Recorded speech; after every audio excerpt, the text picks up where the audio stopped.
과학톡 최명, 문경수입니다. 얼마 전까지만 해도 낯설게 느껴졌던 4차 산업혁명이라는 단어가 이제는 우리의 삶 속에 깊숙이 파고들었습니다. 그중에서도 대표적인 것이 바로 인공지능인데요. 전 세계적으로 인공지능 패러다임이 급부상하면서 최근 우리 정부에서도 인공지능 국가 전략을 발표했는데요. 인공지능과 인간지능이 함께하는 시대가 본격적으로 시작된 것 같죠? 네, 인공지능과의 공존 시대. 우리는 먼저 무엇을 해야 할까요? 오늘 과학톡은 인공지능이 가져올 미래에 대해서 알아보겠습니다.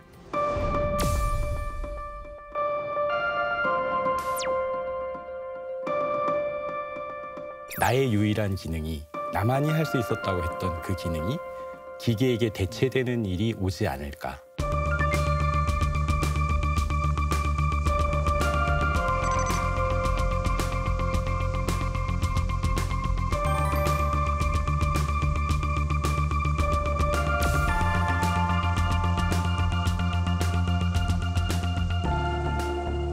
네, 인공지능 하면 딱 떠오르는 사람이 있죠. 네. 있죠. 누군가요? 이세돌 구단인가요? 맞습니다. 네, 2016년에 알파고와 세계 대국을 펼쳤던 이세돌 구단인데요. 얼마 전에 치룬 은퇴 대국 상대도 인공지능이었습니다. 사실 인공지능을 연구하시는 입장에서 어떠셨는지가 좀 궁금해요. 사실 제가 인공지능을 연구하게 된 계기도 2016년도에 알파고가 이세돌 구단을 이김으로 인해 가지고서 제가 인공지능에 각별한 관심을 갖게 되었습니다. 그전에는 사실은 인공지능을 그렇게 신뢰하고 관심 갖지 않았었어요. 그때가 아니었다면 저는 인공지능 연구를 하고 있지 않았을 것 같습니다. 이세돌 구단이 대단한 인간이라고 생각이 되고요. 왜냐하면 명예로운 퇴진을 할 수 있었음에도 불구하고 마지막 순간까지 인간과 기계 사이에서 인간에게 지식을 주려고 그런 선택을 했다는 것에 대해서 굉장히 존경심을 느낍니다. 저는 조금 아쉬움이 있는데요. 왜 꼭 은퇴를 해야 하지? 그런 생각이 들어요. 우리가 뭐 자동차가 발명됐다고 해서 사람이 100m 달리기 안 하는 거 아니잖아요. 마찬가지로 그냥 바둑 잘 두는 알파고는 알파가들이 있는 거고 두뇌 게임으로서의 바둑은 충분히 인간끼리 좀 겨루면서 즐겁게 할 수 있을 텐데 좀 아쉬워요. 왜 꼭 은퇴라는 것을 선택을 했을까? 그 부분이. 이세돌 구단이 그런 말을 했다고 해요. 그렇다고 해서 자동차한테 달리기를 배우는 건 아니지 않느냐. 지금 바둑을 인공지능한테 배우게 되는 상황이 된 거죠.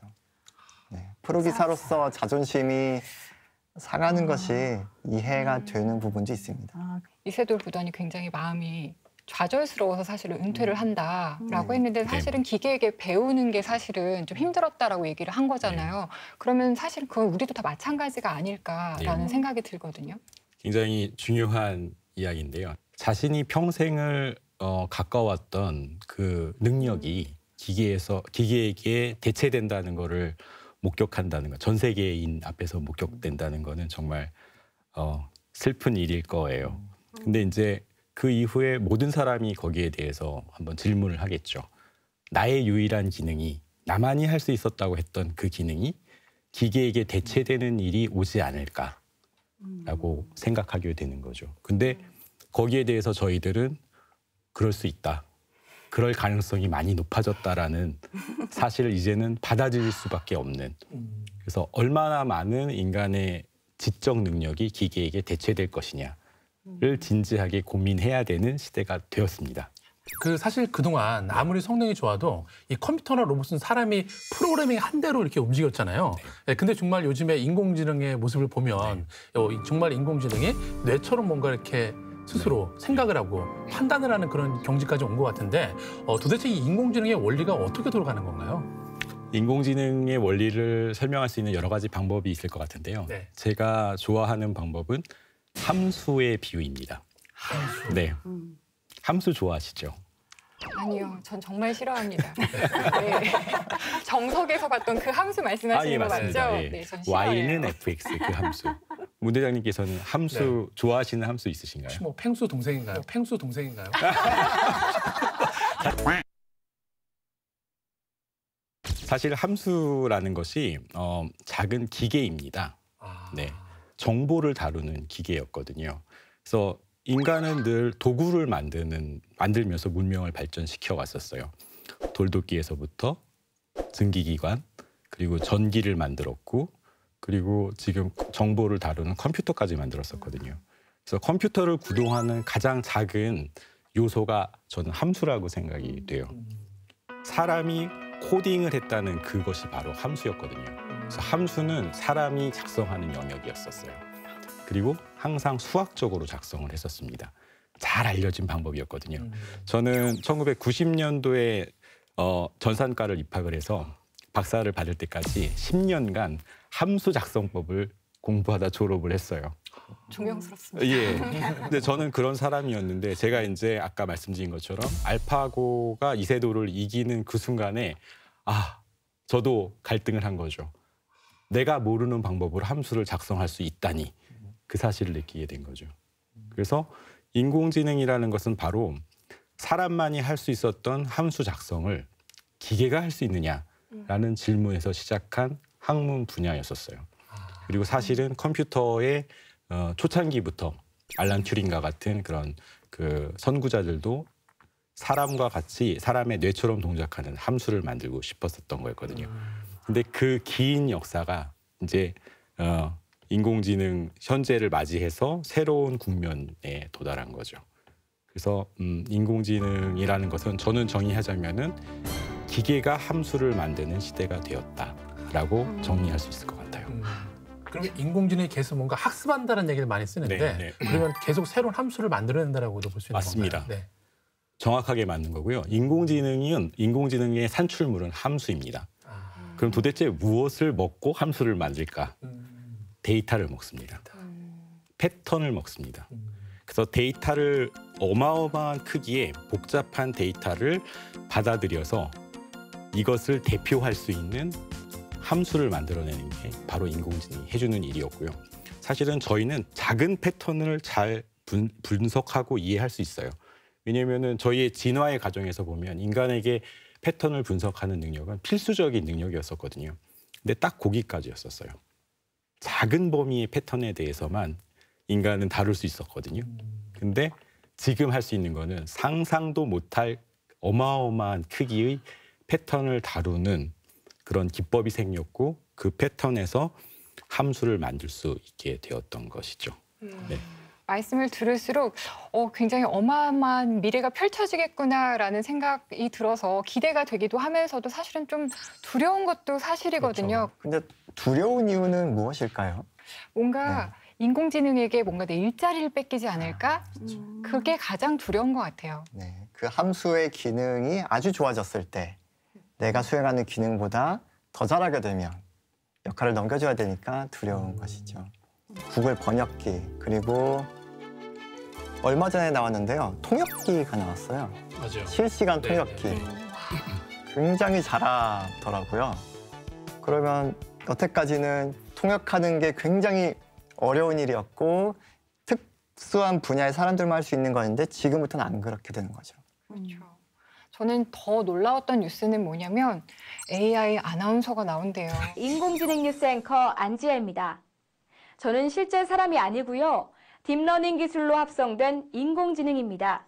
과학톡의 MC 자리를 제가 AI에게 넘겨줘야 될까 봐 걱정이 되더라고요. 저는 그게- 반대입니다. 사실은 저도 절대 대체되면 안 된다고 생각하고 있고요. 네. 그런데 그게 뭐 아나운서가 사실은 AI 아나운서가 써 있는 그냥 대본을 그냥 감정에 맞춰서 표정을 지으면서 말을 할 뿐이지 이렇게 갑자기 함수가 뭐예요 물어봤을 때 펭수 동생이에요 맞습니다. 대꾸를 네, 한다든가 이런 거는 절대 못 하거든요. 그러니까 걱정 안 하셔도 됩니다. 인공지능은 이런 센스는 없는 거죠. 그럼요. 없는 네. 거죠. 제가 사실은 인공지능 연구하기 전에는 지금도 하고 있지만 컴퓨터 그래픽스 연구를 했었어요. 그래서 가상의 캐릭터를 만드는 게 제 전문 분야 중에 하나였었거든요. 그래서 어떻게든지 실체를 모방하려는 그런 시도를 많이 해왔었고 참 어려웠었어요. 도메인 갭이 늘 존재했거든요. 아무리 그럴듯한 애니메이션 캐릭터를 만들려고 하더라도 늘 실제 아나운서만큼 멋있는 아나운서를 만들 수는 없었거든요. 형상적으로 봤을 때는. 근데 일단 최소한 지금의 모습은 뭐냐면 형상으로서는 그 갭이 사라졌다는 거예요. 예, 형상으로서는. 그래서 단순한 정보 전달을 하는 그 아나운서라면 대체 가능할 수 있어요. 단순한 정보 전달. 예를 들자면은 인터넷 수능 강사라고 생각을 했을 적에 그냥 좋게 문제 풀어주고 재미있게 풀어주는 역할, 학생들과 인터랙션이 없다라고 하면 대체 가능하겠죠. 근데 아까 말씀하신 것처럼 바로 공감 능력이에요. 재미있는 질문을 던졌을 적에 위트 있게 받아칠 수 있는 능력이라든지 아니면 사실은 저희가 이렇게 눈을 마주치면서 인터랙션 하는 것도 굉장히 중요한 거거든요. 그렇죠. 과연 이것을 인공지능 아나운서가 할 수 있을까? 그래서 상호작용이나 아니면은 공감이 개입되는 순간에 그 한계가 보이기 시작합니다. 그래서 틀림없이 인공지능 아나운서는 앞으로 활발히 활용될 것이다. 하지만 한계는 명확하다라고 생각하고 있습니다. 네. 박사님 지금 사실 네. 우리 그 산업 전반에 걸쳐서 인공지능이 이 적용이 안 되는 분야가 정말 없을 정도로 네. 많이 좀 활용이 되고 있는 건데 아까 아나운서님도 얘기하셨지만 네. 내 직업이 대체되는 게 아닌가 네. 이런 걱정들을 많이 하고 계시는데 사실 누구나 걱정해야 될 심각한 문제라고 생각을 하고 있어요. 그래서 저희가 이제 이야기를 처음에 함수로 시작을 했었죠. 네. 네. 그래서 함수 이야기를 다시 해보자면 나의 기능, 나의 고유한 기능, 나만 할 수 있는 특별한 그 기능이 함수라고 생각을 했을 때 그 함수가 기계가 만든 함수에 의해서 대체가 된다면 사라지는 건 불가피하지 않을까라고 생각을 해요. 사실은. 근데 이게 꼭 인공지능의 시대에서만 있었냐 하면 그렇지 않은 것 같거든요. 그러니까 인력거 기사들이 예전에 있었잖아요. 자동차가 나오면서 직업이 사라졌을 것이고 그리고 기사라는 직업이 만들어졌을 것이고 근데 또 무인 자동차가 나옴으로 인해서 그렇죠. 기사의 역할도 사라지는 게 아닌가 그런 또 두려움이 생기기도 하고 그래서 인류의 문명은 늘 새로운 직업이 만들어지고 사라지면서 발전한 것 같기는 해요. 그래서 내 기능이 함수로서 기계에게 대체된다면 사실은 사라질 수 있는 거죠. 근데 이제 문제는 뭐냐면은 그 100개의 직업이 사라지고 1개의 새로운 직업이 생긴다고 했을 때 직업의 개수가 줄어드는 것도 중요한 문제긴 하지만 그 부가가치가 창출되는 것도 사실은 중요한 문제일 수 있거든요.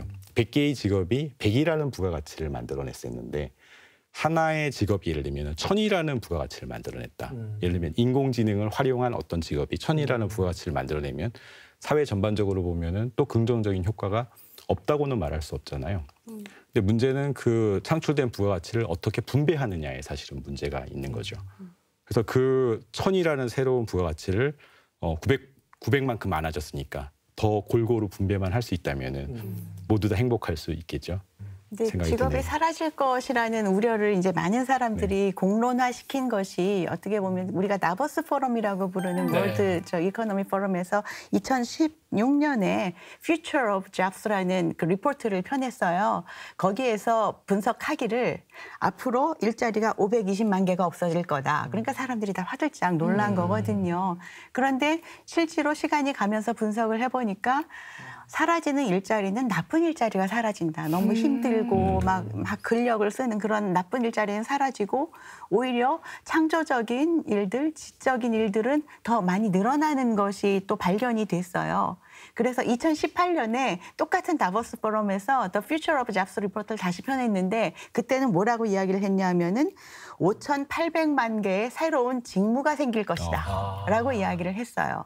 그래서 일자리가 지금처럼 하나의 큰 공장에 생겨서 거기에 뭐 10,000명이 일하고 5,000명이 일하고 하는 거는 아마 사라질 거예요. 똑같은 사람들이 똑같은 일을 반복적으로 하는 일은 기계가 다 할 거예요. 그건 재미없고 지루하고 또 부가가치도 높지 않은 일이거든요. 그 대신 100만 가지의 일을 100만 명이 하는 우리가 흔히 롱테일이라고 이야기를 하잖아요. 100만 가지의 일을 100만 명이 하는 정말 새롭고 창의적인 일들이 생겨서 내가 좋아하는 일, 내가 잘하는 일을 하면서 그것이 어떤 부가가치를 만들어내고 그것으로 인해서 재화가 유통이 되는 그런 세대로 진화할 것이다 라고 이야기를 하고 있고 저도 그 의견에 아주 전적으로 동의를 합니다. 저희가 한 세대를 한 30년 정도라고 보잖아요. 그러면 다음 세대에는 또 어떤 일들이 생길지 그런 것들을 좀 예측도 하셨을 것 같은데 어떠신가요? 예측은 상당히 위험한 거라고 사실 생각이 들고요. 예측보다는 희망을 얘기하고 싶은 게 사실은 있어요. 근데 본부장님께서 말씀하신 것과 정말 같은 맥락이에요. 저도 인공지능에서 희망을 생각하게 되는데 아까 말씀하신 것처럼 100만 개의 서로 다른 직업이 이제는 가능한 세상이 되지 않을까. 그게 저는 굉장히 맥락에 와닿는다고 생각하는데요. 그러니까 어떻게 보면은 저희는 어린 시절에 독점적인 함수가 되기 위해서 노력을 많이 해왔어요.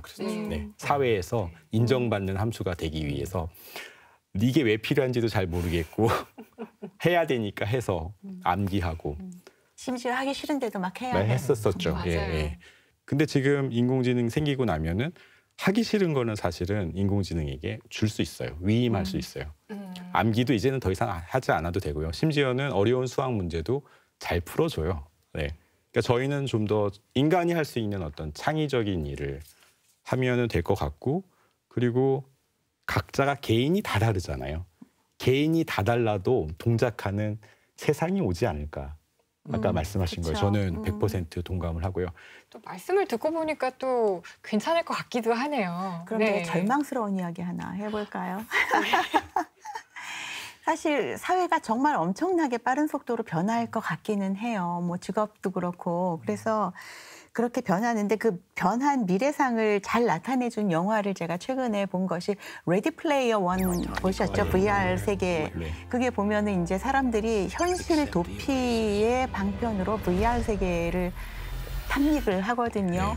고글만 쓰면은 너무나 날씬해져가지고 막 봉춤을 추고 뭐 그런 게 나와요. 정말 깡통 같은 데 사는데 VR만 쓰면은 자기가 너무나 환상적인 장소에 있는 것 같이 보이는 거예요. 그래서 만약에 이런 그 미래 인공지능 발전이 사람들에게 뭔가 현실, 무섭고 힘든 현실에서 도피해서 숨어들 수 있는 뭔가를 제공을 한다면은 우리가 지금 막 도박에 빠진다든가 마약에 빠진다든가 하는 것과 같은 그런 현상이 일어날 수 있지 않을까. 그것은 정말 조금 우려스러운 점이라 좀 조심해야 될 것 같아요. 네. 그 디스토피아라고 그러잖아요. 그러니까 암울한 미래에 대한 예측은 늘 있어 왔던 것 같아요. 사실 저도 그 레디 플레이어 영화 굉장히 재미있게 봤었고, 그리고 가상현실 연구하고 있는데 그 관점에서도 굉장히 재미있었어요. 근데 저희가 아까 인공지능이 만들어낸 새로운 부가가치를 독점했을 때, 사회가 잘 문제가 생겼을 때, 그때 바로 그런 그 얘기 일들이 나오죠. 네, 네. 그런 일들이 결국 생기는 거거든요. 어떻게 보면은 그게 결정된 미래에 대한 이야기가 아니라 어떻게 보면 저희에게 조심하라고 얘기하는 그렇죠. 걸 수도 있어요. 네. 저희는 이제 그렇게 받아들이면 될 것 같아요. 그래서 독점된 그 부에 의해서 디스토피아가 생기지 않도록 조심해야 될 것 같습니다. 네.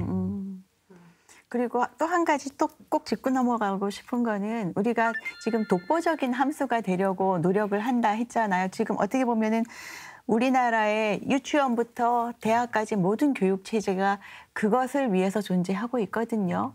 그래서 교육 체계가 정말 빨리 바뀌어야 될 것 같아요. 교육 현장이 바뀌어야지 우리 아이들이 30년 후에 인공지능 세계에 정말 잘 적응을 할 수가 있지. 그렇지 않으면은 이세돌 구단도 되기 전에 바둑돌을 던지는 그런 일이 일어날 수밖에 없겠죠. 왜냐하면 자기가 평생을 거쳐서 노력을 해왔는데 인공지능이 더 잘하고 자기가 가지고 있는 지식이 아무 소용이 없다라는 걸 느끼게 되면은 얼마나 큰 자괴감에 빠지겠어요. 사실은 저도 이세돌 구단이 느꼈을 그 마음이 어떤 마음일까 좀 가늠이 되기도 하더라고요. 네. 그 인공지능 아나운서 때문에. 깊이 공감이 됐습니다. 네. 근데 저는 이렇게 해서 사실은 이 AI가 절대 범접할 수 없을 거라고 생각했던 인간의 영역, 어떻게 보면 뭐 이세돌 구단 부분도 그렇고 저도 그렇고 사실은 이제 예술적인 부분도 있잖아요. 그런데 이런 분야에서도 사실은 AI가 활동을 하고 있단 말이죠. 두 가지 관점에서 인공지능과 예술을 생각해 볼 수 있을 것 같은데요. 지금 현실에서는 인공지능을 예술의 도구로 활용이 가능합니다.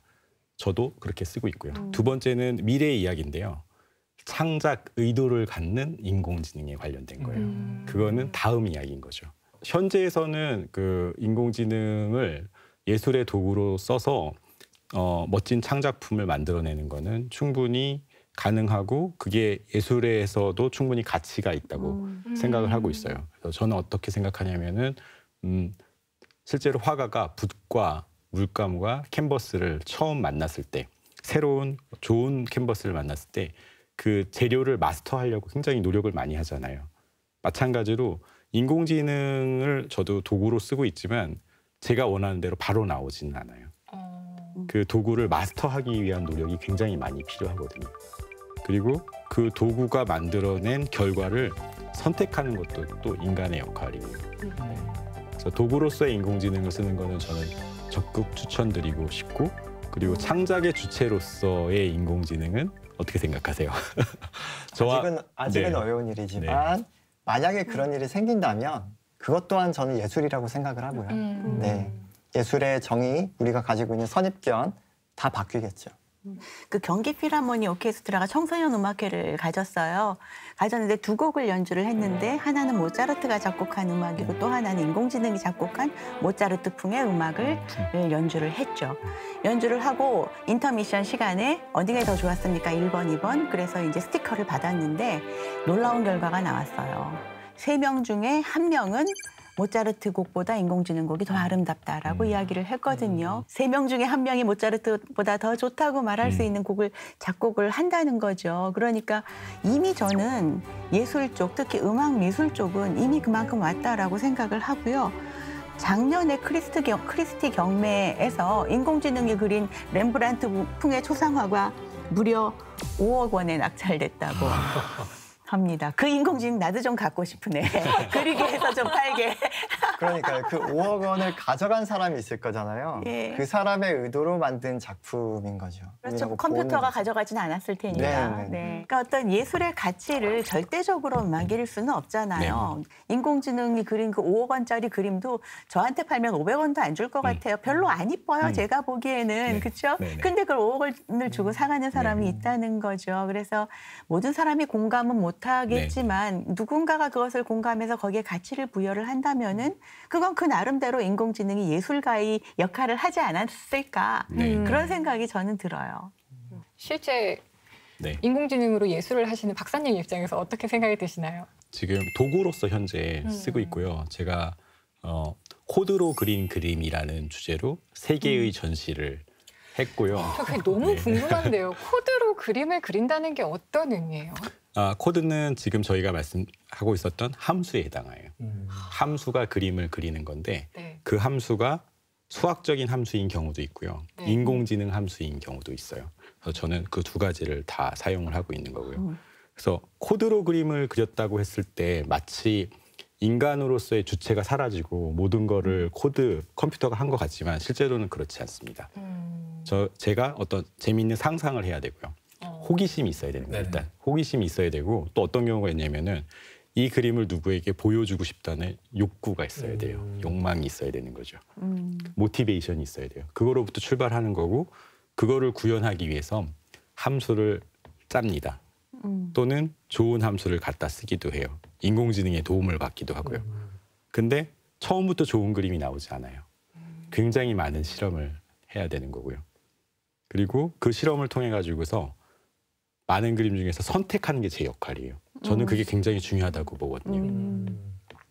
그래서 선택까지 제가 해야 되는 거고, 그래서 코드로 그린 그림이 어떻게 보면 절차적으로 보면은 매우 차가운 과정처럼 느껴질 수도 있는데 그거를 따지고 보면은 역시나 인간의 역할이 아직도 굉장히 많이 개입되고 있거든요.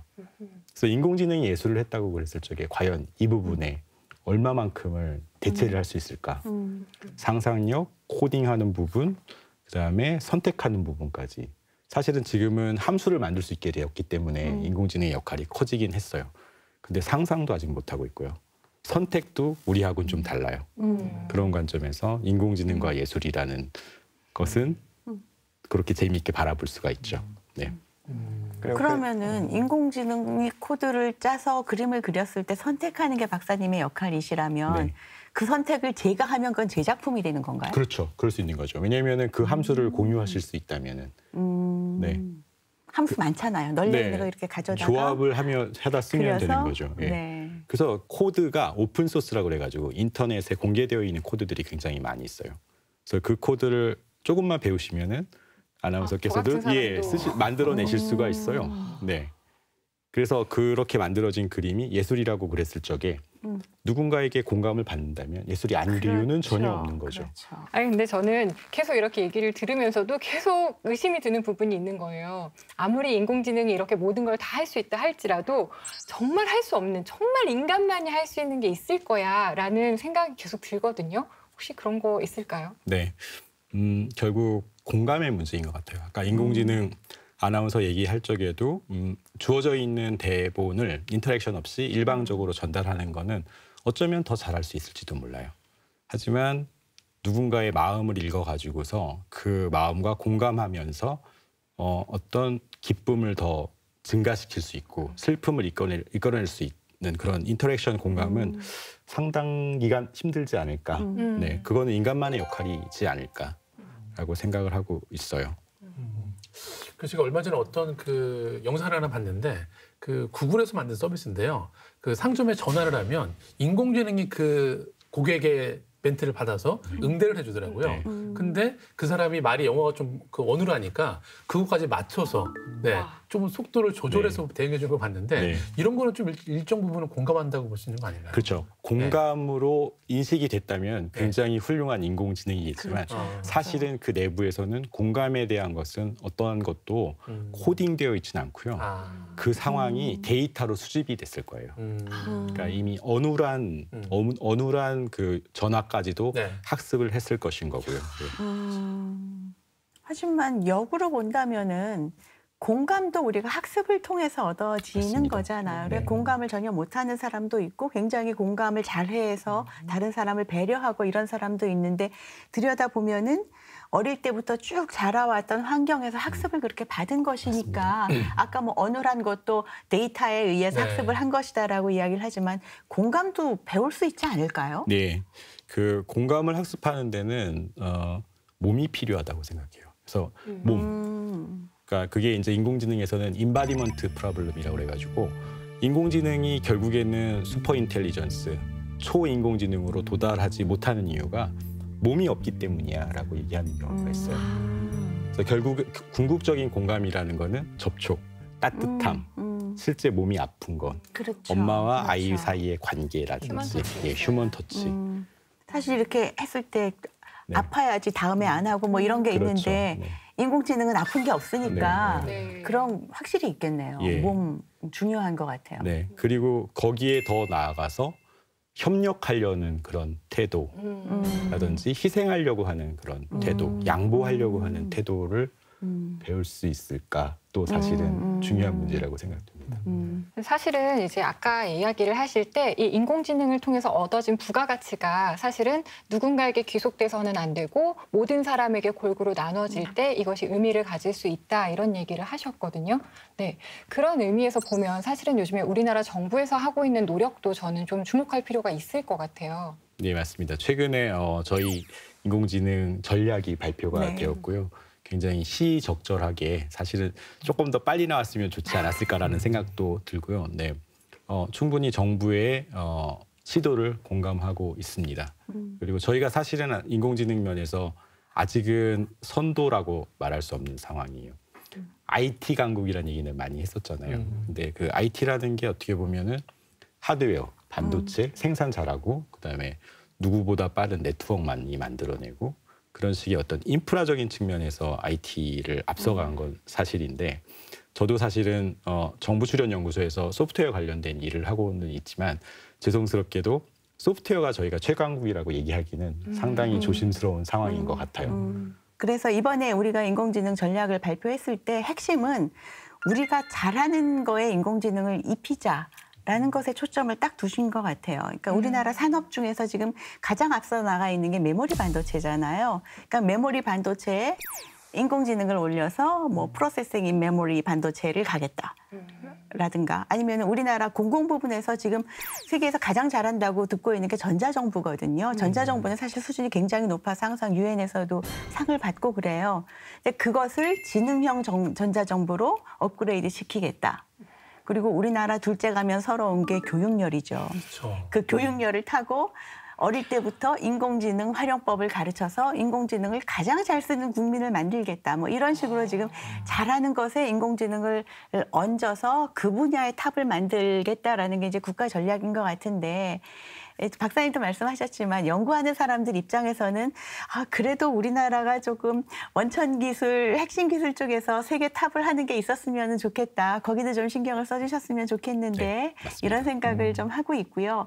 그러려면은 이미 다 알고 있는 기술에서 우리도 할 수 있어 그러고 나가는 것보다는 차세대 인공지능, 지금 인공지능이 풀지 못하고 있는 공감이라든가 설명이라든가 이런 것에 대한 것을 우리가 지금 빠르게 시작을 해서 아직 이루어지지 않은 쪽에서 1등의 자리를 한번 노려볼 만하지 않을까 하는 생각이 들고 사실 좀 그런 쪽에서 1등을 해야지 폼나잖아요. 그랬으면 좋겠어요.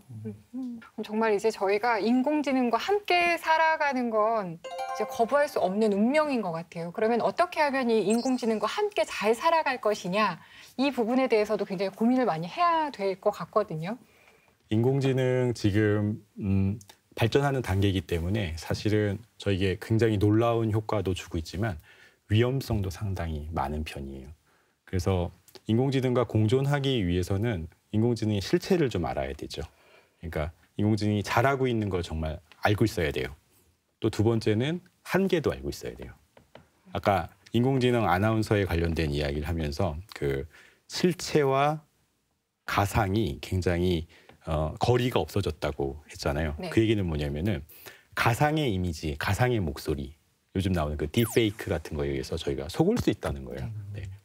그래서 그 속지 않기 위해서는 저희가 그 위험성에 대해서도 잘 알고 있어야 되는 거죠. 그래서 비유하자면은 예방주사 같은 거예요.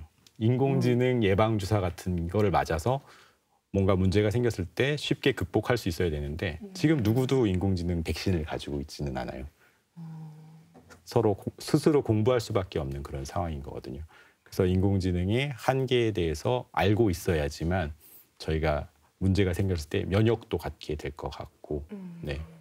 그리고 지식이 꼭 심볼릭하게 구조적으로만 존재하지 않고 패턴으로서도 가능하다. 그러니까 서로 가지 두 가지 관점을 가지고 저희가 살아야 될 것 같아요. 예전에는 잘 갖추어진 어떤 지식 체계로만 살았었는데 이제는 인공지능이라는 게 존재하기 때문에 나만의 데이터가 있으면 그 복잡한 데이터에서 지식을 추출하는 일을 인공지능이 해줄 수 있습니다. 네. 그래서 그런 관점을 갖추는 게 중요하지 않을까라고 생각합니다. 그리고 또 한 가지 생각을 해봐야 될 게 우리가 이제 인터넷 막 활성화되고 디지털 사회로 들어오면서 그 인포메이션 디바이드, 정보 격차, 또 디지털 디바이드 이런 이야기가 나왔잖아요. 요새 그 역에 가보면은 자리가 없어서 입석표를 사시는 분들은 다 연세가 맞아요. 드신 분들이세요.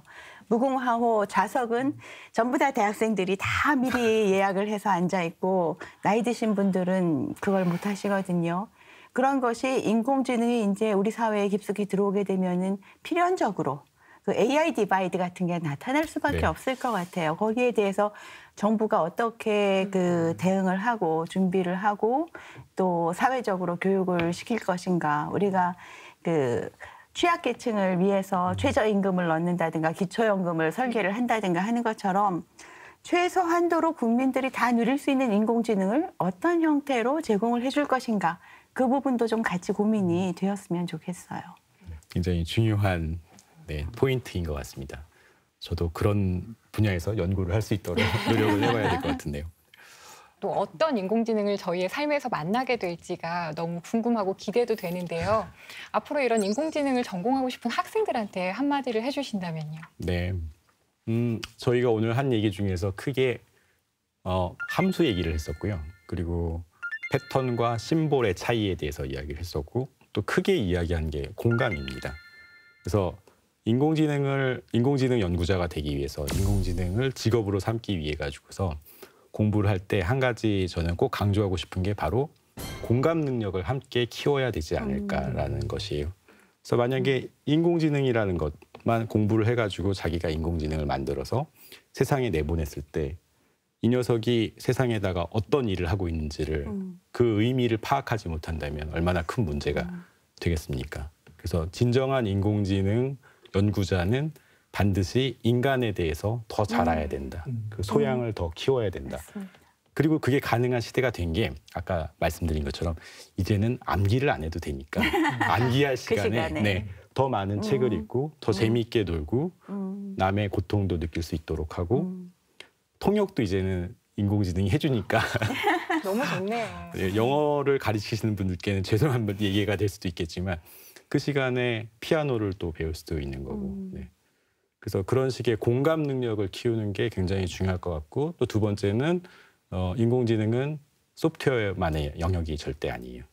그 수학도 할 줄 알아야 되고 물리도 할 줄 알아야 되고 그리고 알파고를 만든 사실은 하사비스는 전산학자임과 동시에 뇌과학자입니다. 신경과학자입니다. 그래서 두 가지 분야를 모두 다 아우를 수 있었기 때문에 이런 혁명을 만들어낸 거거든요. 그래서 넓게 공부하는 게 좋지 않을까 네, 그렇게 생각합니다. 저는 80년대부터 인공지능을 공부를 해서 겨울도 한번 거치고 이렇게 다시 살아난 인공지능의 시대를 지금 제가 목도를 하고 있는데요. 정말 고전적인 컴퓨터죠. 중반부터 배우기 시작해서 국가 슈퍼컴퓨팅 센터를 운영하고 있는 기관의 장도 해봤고 그리고 지금 뭐 옛날 슈퍼컴퓨터보다 더 어마어마한 성능을 가지고 있는 핸드폰을 들고 다니면서 이제 인공지능이 우리 곁으로 들어올 내 생각까지 다 대신해줄 작곡도 해주고 모든 걸 다 해줄 인공지능이 곁에 올 시기를 눈앞에 두고 있잖아요. 정말 어마어마하게 격동의 시기를 살았다 하는 생각이 들고 이런 시기에 필요한 건 적응력 같아요. 어떻게 잘 변화하는 시대에 적응을 하고 거기에서 이제 휩쓸려 나가는 것이 아니라 그 파도를 타고 서핑하듯이 즐길 수가 있겠는가. 그래서 너무 두려워하지도 말고 인공지능을 즐기면서 어떻게 얘를 우리가 앞으로 잘 갖고 놀까 이것을 생각해 보는 게 좋을 것 같습니다. 인공지능이 확실히 인간의 지평을 넓혀주고 있어요. 그래서 귀찮은 일 맡기고 인간으로서 느낄 수 있는 즐거움, 고통에 더 집중하고 더불어 살아가는 사회 만들기 위해서 교육도 막 바뀌어야 되고 그런 식으로 사회가 변할 것 같습니다. 저는 일단 그 함수가 펭수 동생이 아니라는 게 너무 충격이었어요. 네, 사실 제가 저도 뭐 인공지능에 관심이 많아서 뭐 책도 좀 많이 봤었는데 이 함수라는 개념으로 설명해 주시니까 정말 제가 제대로 인지를 한 것 같아요. 네, 그리고 이제 또 제가 이제 지금을 또 탐험가다 보니까 사실 저도 이제 탐험을 오래 하다 보니까 너무 그냥 이 함수 많은 데만 몰입을 하지 않았나라는 생각이 들어서 정말 탐험의 본질인 좀 호기심에 대해서 한번 좀 생각해보는 시간이 됐던 것 같습니다.